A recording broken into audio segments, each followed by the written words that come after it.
삼육대학교 믿음의 가족 여러분, 평강하셨습니까?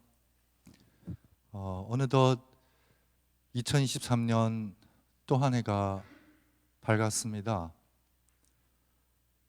우리는 평생 80권의 책을 써야 합니다. 평균이요. 매해마다 우리에게 주어지는 그 한 권의 책은 365페이지입니다. 한쪽에는 이미 내용이 가득 적혀 있고요. 그 다른 면은 비어 있는 한 면입니다. 그래서 우리는 매일 그 한 페이지에 쓰여진 내용을 읽어내야 하는 사명이 부여되고요. 또 한쪽 면에는 우리의 삶의 이야기를 적어 나가야 하는 사명이 부여됩니다. 그 빈 공간에 우리의 이야기를 잘 써내려가려면 먼저 이미 쓰여져 있는 내용을 잘 독해해내야 되는, 잘 해석해내야 되는 능력이 있어야 합니다. 저의 신앙은 하나님의 뜻을 잘 독해하는 데서 시작한다고 생각합니다. 그 내용을 잘 독해해내야 제가 써야 할 그 이야기가 하나님의 이야기와 맥락을 같이 할 수 있기 때문입니다. 새해 벽두에 말씀의 내용이 우리에게 힘 주시는 하나님이 아니고 우리의 힘을 빼주시는 하나님입니다. 하나님은 우리의 힘을 빼주시는 하나님이실까요? 저의 하나님은 그렇습니다. 제가 읽은 성경에서 제가 독해해낸 하나님은 그런 하나님이셨습니다.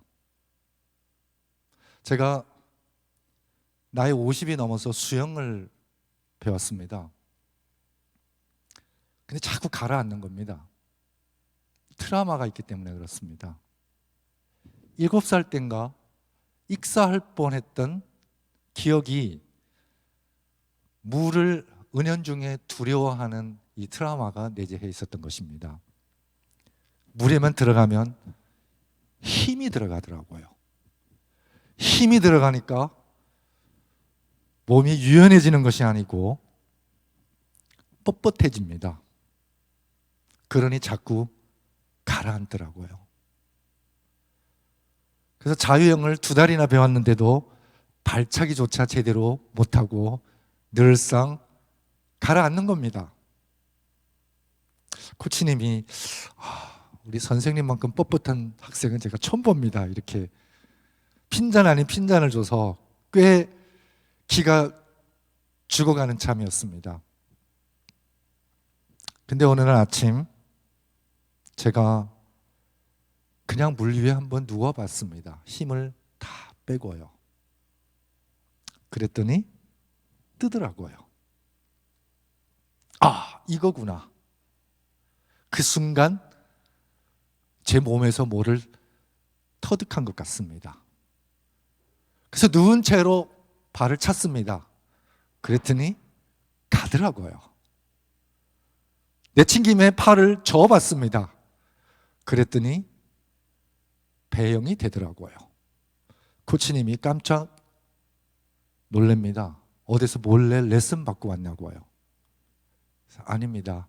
힘을 뺐더니 되네요. 이게 제가 수영 배우면서 경험했던 힘빼기였습니다.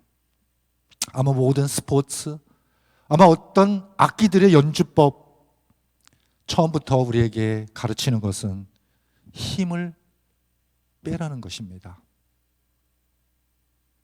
그 이유는 제가 잘 모르지만 어쨌든 힘이 들어가면은 우리는 뻣뻣해지고 굳습니다.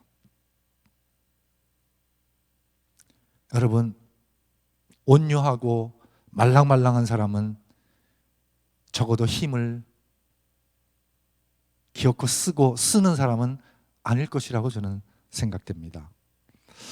성경에 제가 히브리어를 잘 모르는 문외한이지만 이런 단어가 인상 깊었습니다. 테바라는 단어입니다. 구약 성경에 딱 2번 쓰이는 단어라고 합니다. 이 테바라는 단어가요, 첫 번째 쓰인 경우가 노아의 방주입니다. 테바입니다. 그 다음 한 번에 쓰이는 경우가 언제냐면은 바로 모세의 요람입니다. 여러분, 노아의 방주, 새 인류의 탄생을 의미하는, 악이 관영한 그 죄악된 세상에서 하나님께서 새 인류를 재창조하고 재탄생시키는 그 산실인 방주가 테바입니다. 그리고 한 민족의 구원자 모세가 탄생하는 또 하나의 산실이 된 그 격청 바른 작은 요람이 테바입니다. 딱 2번 등장합니다. 근데 이 방주와 이 요람의 공통점이 뭘까요? 공통점이 바로 무동력입니다. 엔진도 없고요, 방향을 잡는 키도 없습니다. 뭐를 의미할까요? 제가 상상을 한번 해봤습니다. 모세를 싣고 가는 그 작은 요람에 동력이 달려있고 방향타가 달려있었다면 그 모세를 실은 요람은 죽었다 깨도 애굽 왕궁으로 가지는 않았을 겁니다. 왜요? 2살 이하 나마를 죽이라고 명령을 내린 곳이 바로 그 왕궁이기 때문에 그렇습니다. 인간의 의지가 개입됐다면 모세는 결코 왕궁으로 갈 수가 없습니다. 그러면 또 다른 섭리로 또 다른 스토리가 전개됐겠죠. 이는 마치 리브가와 야곱이 수단과 방법을 다 동원해서 장자의 명분을 뺏고 아버지의 축복을 가로채지 않았다면, 그리 아니했다면 하나님의 시나리오는 무엇이었을까요? 그렇죠? 이 무동력의 노아의 방주와 모세의 요람은 그냥 물줄기를 타고 흐릅니다. 여러분, 천하의 그 어떤 강물도요, 그 어떤 물줄기도 미리 파놓고 흐르는 강물은 없습니다.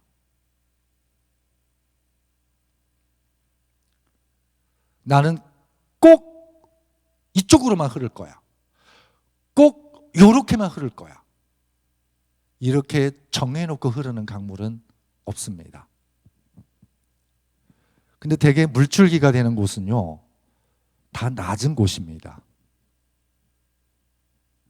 이 세상에 사실 바다라는 곳이 따로 없습니다. 이 땅의 모든 낮은 곳이 바다일 뿐입니다. 낮은 곳. 한 인간의 성품으로 친다면 겸손이겠죠. 여러분, 왜 겸손이 득을 보냐면요, 힘이 그쪽으로 모아지기 때문에 그렇습니다. 그렇죠? 그래서 저는 겸손은 미덕이 아닙니다. 그렇죠? 겸손은 자세일 뿐입니다. 우리가 겸손이라는 자세를 취하면은요, 하나님의 힘도 사람의 도움의 힘도 그쪽으로 흐르기 마련입니다.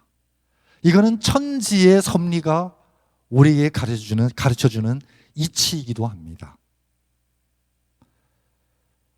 그래서 이 순자를 보면은 내천자에, 즉 흐르는 물 위에 띄어져 있는 작은 배의 상형입니다. 이 물은 뭐를 따라갈까요? 미리 도랑을 파고 흐르지 않는다면 물은 뭐를 따라갈까요? 물은 이를 따라갑니다. 태초에 하나님께서 천하의 모든 물은 한 곳으로 모이라라고 명령하는 순간 물은 하나님의 명을 받듭니다. 물이 받든 하나님의 명이 바로 물의 이가 되는 것입니다. 그래서 그는 주구장창 자신의 이치를 따라 흐릅니다. 즉 하나님의 명을 받들고 흐르는 겁니다. 그것이 바로 높은 곳에서 낮은 곳으로 흐릅니다. 물은 그냥 높은 곳에서 낮은 곳으로 흐릅니다. 그러니까 천하 모든 계곡들이 물줄기가 되는 것입니다. 물이 흐르면은요 힘이 생깁니다. 그렇죠? 그 미국 여행 갔을 때 꼭 가보는 관광지가 있습니다. 그랜드 캐니언이죠. 무슨 강이었죠? 콜로라도 강이었나요? 그 강물이 흐르면서 깎아낸 협곡이라고 합니다. 물의 힘은 어마어마합니다. 그냥 강물은 하나님께서 명한 그 명을 받들고 그 이치에 따라서 흘렀을 뿐입니다. 미리 자기가 갈 길도 정하지 않았고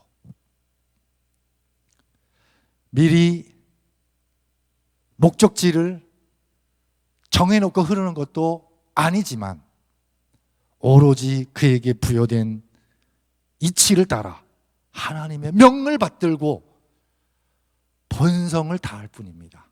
그래서 성향이라는 말이 나옵니다. 우리가 하나님께서 우리에게 부여한 본성대로만 충실하면 우리의 갈 길과 우리의 행선지는 정해져 있다는 것입니다. 하늘나라, 내가 가야 할 길, 저는 그것을 위해서 애쓰지 않고 싶습니다. 힘을 빼고 싶습니다. 오로지 하나님께서 나에게 부여한 인간으로서 하나님의 자녀로서의 그 본성에 충실하고 싶습니다. 그렇게 순리 따라 흐르는 강물이 바로 하나님의 섭리 속에 있는 것입니다. 그 이치를, 그 명을 주신 분이 하나님이십니다. 그걸 장관하시는 분이 하나님이십니다. 그렇죠?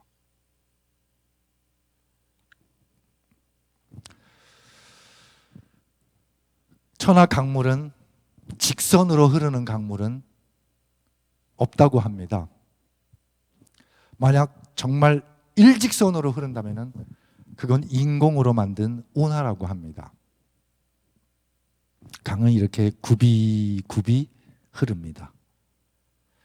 그 이유 중에 하나가요, 굽이 흘러야 생물할 수 있다고 합니다. 즉 많은 동물과 식물들이 그 물가에 서식하고 함량될 수 있다는 것입니다. 길러진다는 것입니다. 제가 아침 고요 수목원을 한번 갔을 때에 마침 한상근 교수님이 계셨습니다. 동양 정원의 특징을 한마디로 요약하면은 뭡니까? 라고 여쭈었습니다. 교수님께서 이렇게 대답하십니다. 곡선입니다. 곡선. 우리나라의 논답을 보세요. 우리나라의 해안선을 보세요. 우리나라의 강물을 보고 우리나라의 산천초목을 보세요. 다 굽이굽이 곡선입니다. 그래서 우리나라 사람들은요, 직선적으로 말하는 것을 당돌하다고 얘기합니다. 오히려 좀 완곡하게 얘기하는 것을 좋아합니다. 우리의 문화는 이런 곡선 문화입니다. 그래서 여유를 찾고, 그래서 조금 느린 템포 속에서 생물합니다.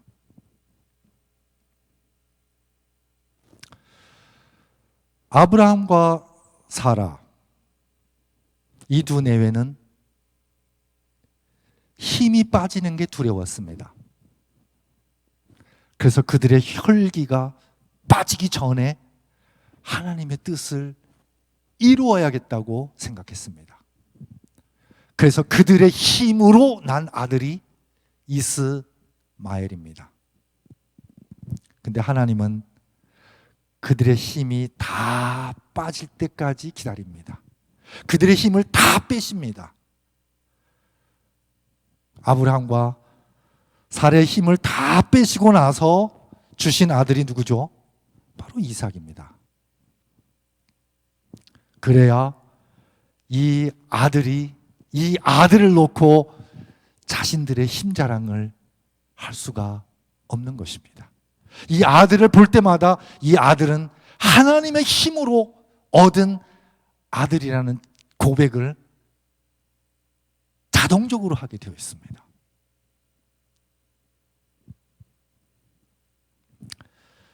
야곱은 하나님의 사자와 밤새 씨름합니다. 힘이 좋았나 봐요. 밤새 씨름하는 동안 하나님이 가까이서 그를 도우고자 하시는 그 섭리를 야곱은 터득하지 못합니다. 오히려 하나님께서 가장 가까이 와서 그를 도우고자 하는 섭리를 거꾸로 반대로 해석합니다. 이때 환덕뼈를 만지십니다. 여러분, 환덕뼈를 만졌다는 것은요, 야곱의 힘을 빼셨다는 것입니다. 힘을 뺏기는 순간, 마지막 힘을 빼는 순간, 더 이상 자기의 힘으로 어떻게 할 수 없는 그 순간, 야곱은 깨닫습니다. 하나님의 도움이 바로 눈앞에 있다는 사실을요.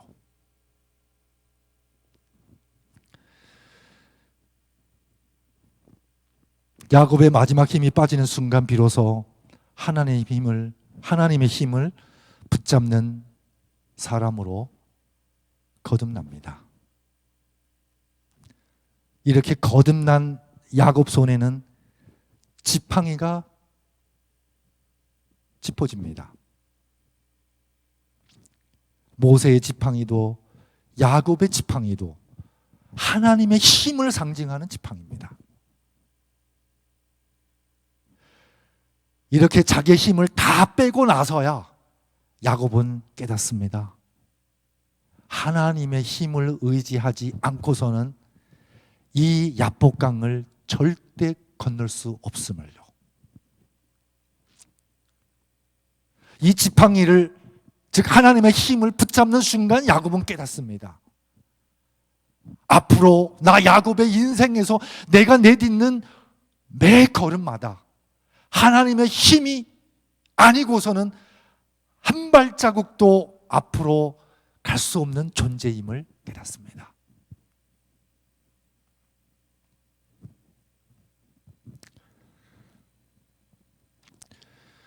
모세는 이렇게 역청바른 테바에 타고 굽이굽이 나일강을 따라서 가장 가지 말아야 할 곳인 왕궁으로 들어갑니다.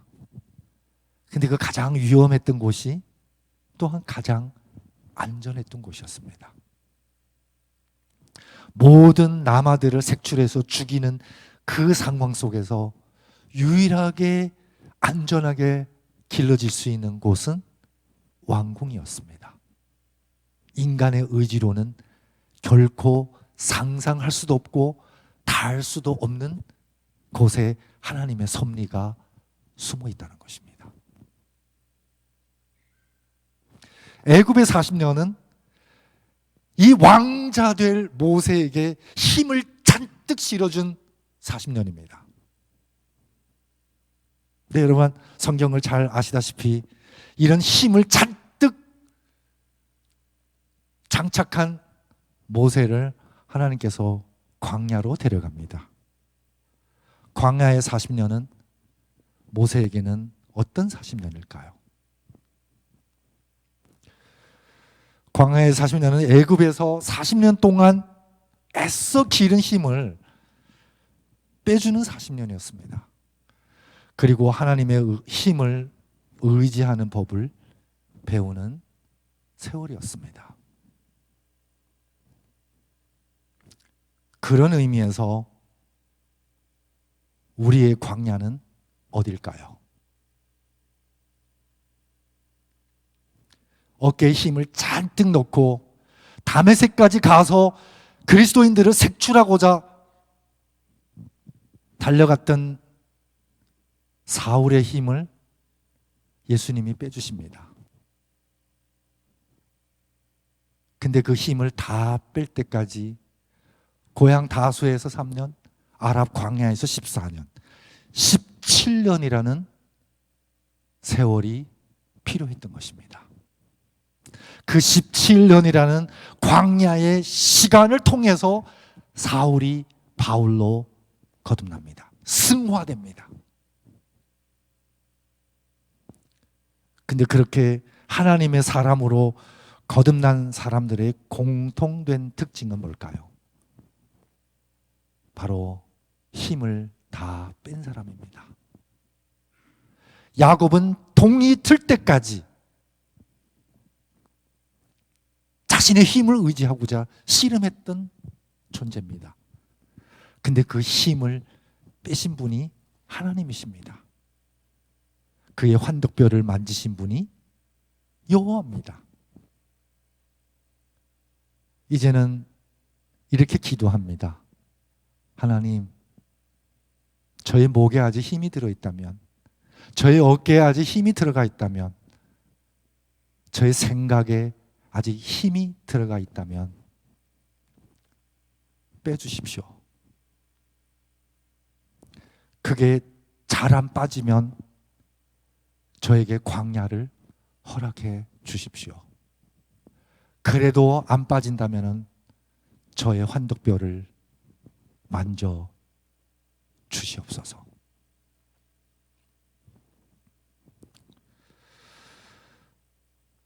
이스라엘 백성을 이끌고 요단강을 도하한 여호수아는 길갈에서 진을 칩니다.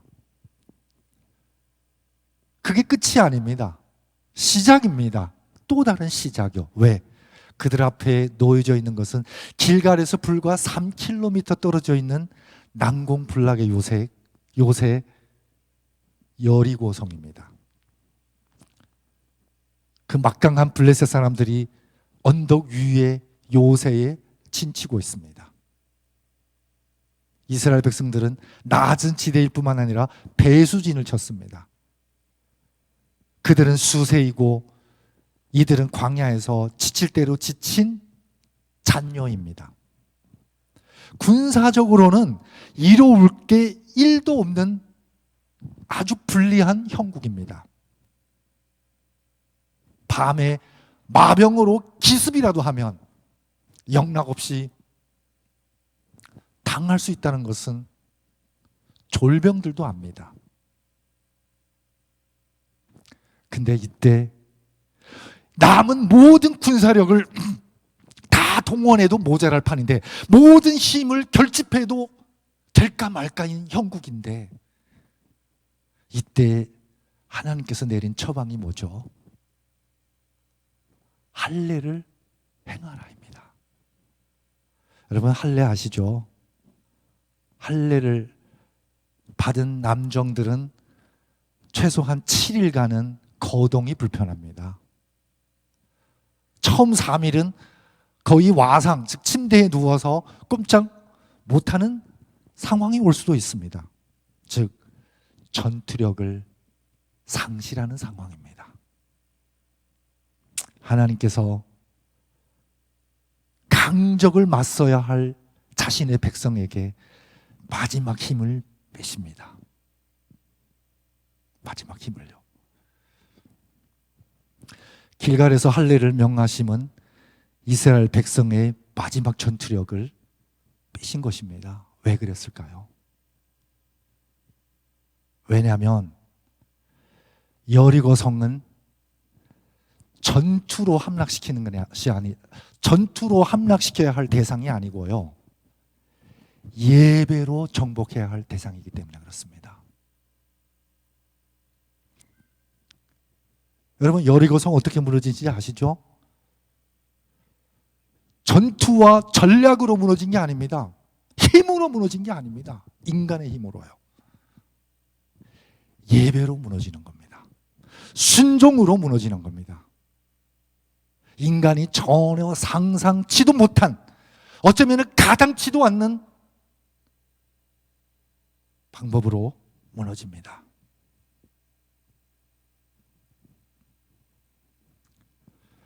만약 길갈에서 그들이 아직 전투력이 있었다면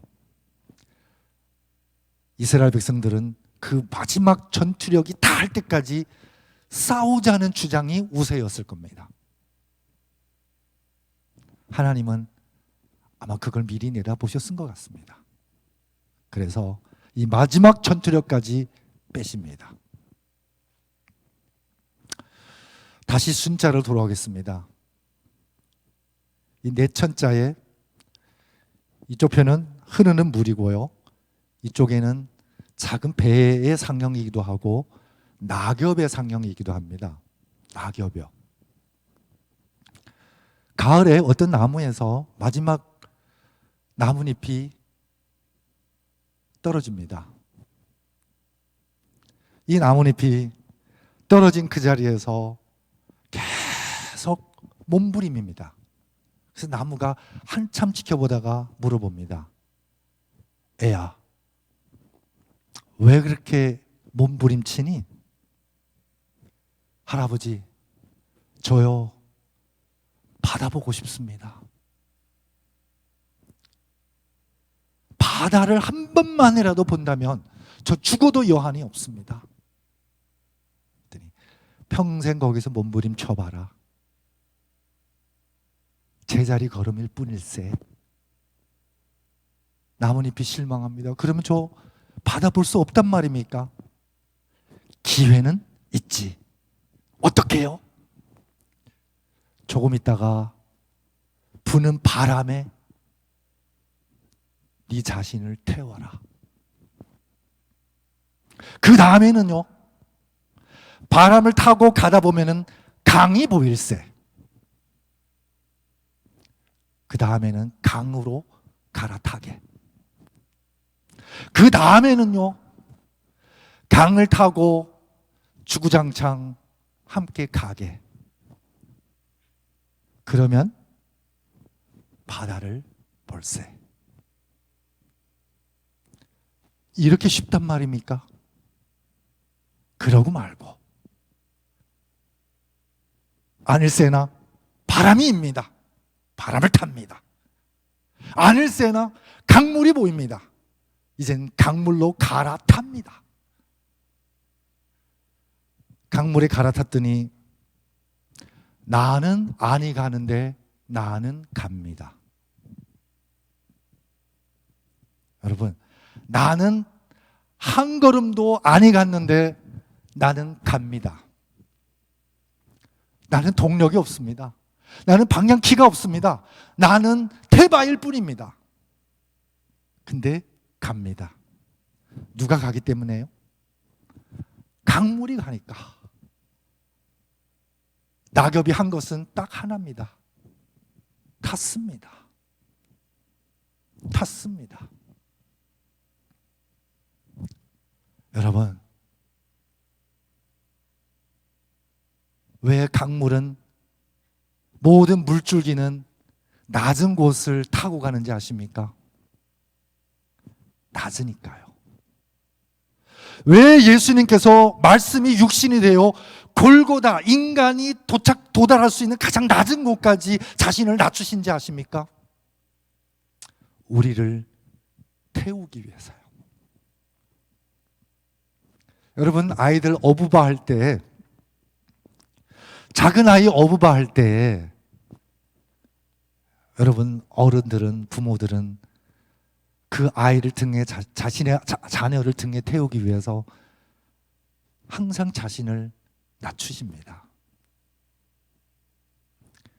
예수님의 겸손은 우리를 태우기 위함입니다. 그분의 힘으로 우리를 태우고,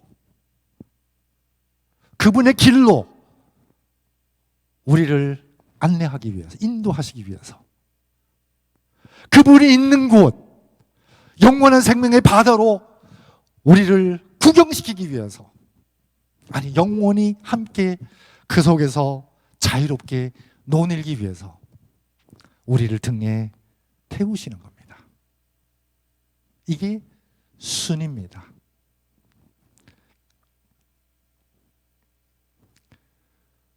종 보겠습니다. 이게 쌍인자변이라고 합니다. 두 사람이죠. 오른편에는 상형입니다. 어깨 나란히 걸어가는 모습의 상형입니다. 종이죠. 여러분, 종은요, 누군가 앞서가는 사람을 따라가는 모습입니다. 스승이 있다면 제자는 스승 앞에서 가야 돼요? 스승 뒤에서 따라가야 됩니까? 스승 뒤에서 스승의 일거수일투족을 따라 배우는 사람이 제자입니다. 그래서 제자 도자가요, 이 따를 종자와 쌍둥이입니다. 쌍인자변에 거를 주자입니다. 스승을 따라서 가는 거죠. 예수님께서 나를 따르라 라고 말씀하시는 것은 내가 너의 스승이 되주마 라는 말씀으로도 이해가 됩니다. 그러려면은 제자는 힘을 빼야 됩니다. 스승 앞에서요. 제자의 마음이 스승의 마음을 앞질러 가면 안 됩니다. 그렇게 스승의 마음을 앞질러 간 제자가 바로 유다입니다. 순종이 제사보다 낫고 듣는 것이 수양의 기름보다 나으니. 오늘 하나님께서 우리의 힘을 빼시는 이유는 그분의 힘을 타라는 요청으로 저는 이해합니다. 물에 빠져 익사 직전의 사람은 젖먹는 힘을 다해서 발버둥 칩니다. 젖먹는 힘까지 내서 발버둥 칩니다. 여러분, 이런 사람을 구하러 들어갔다가는요, 세이프가드도 위험해집니다. 어떤 사람이 구하기 쉽죠? 힘을 잔뜩 쓰는 사람일까요? 아니면은 힘을 다 빼고 축 늘어진 사람일까요?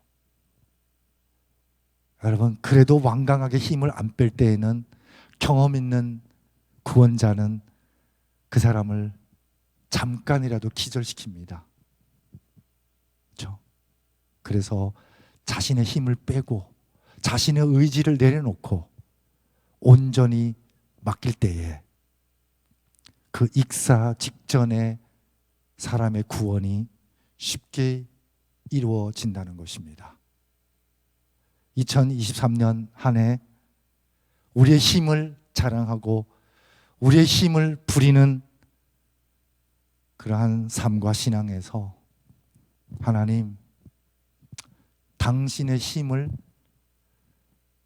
탈 줄 아는 사람이 되게 하여 주시옵소서. 그렇게 기도하는 우리 삼육대학교 믿음의 가족 모두가 되기를 바라면서 말씀을 마치겠습니다. 기도하겠습니다.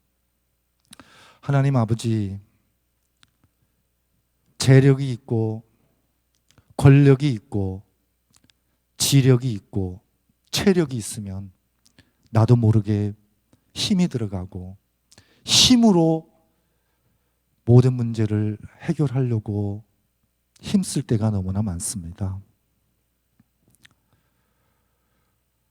그런 오만한 자신들을 십자가 앞에서 돌이켜보게 하시고 이런 힘을 빼주시는 모세의 하나님, 아브라함의 하나님, 야곱의 하나님, 여호수아의 하나님을 바라보게 하여 주시옵소서. 이 보잘것없는 힘을 빼고 영원한 우주를 주장하는 그 힘을 탈 수 있다면 아버지 하나님, 그 힘을 기꺼이 갈아타게 하시고 그 힘을 따라서 영원한 하나님의 생명의 바다로 갈 수 있게 인도하여 주시옵소서.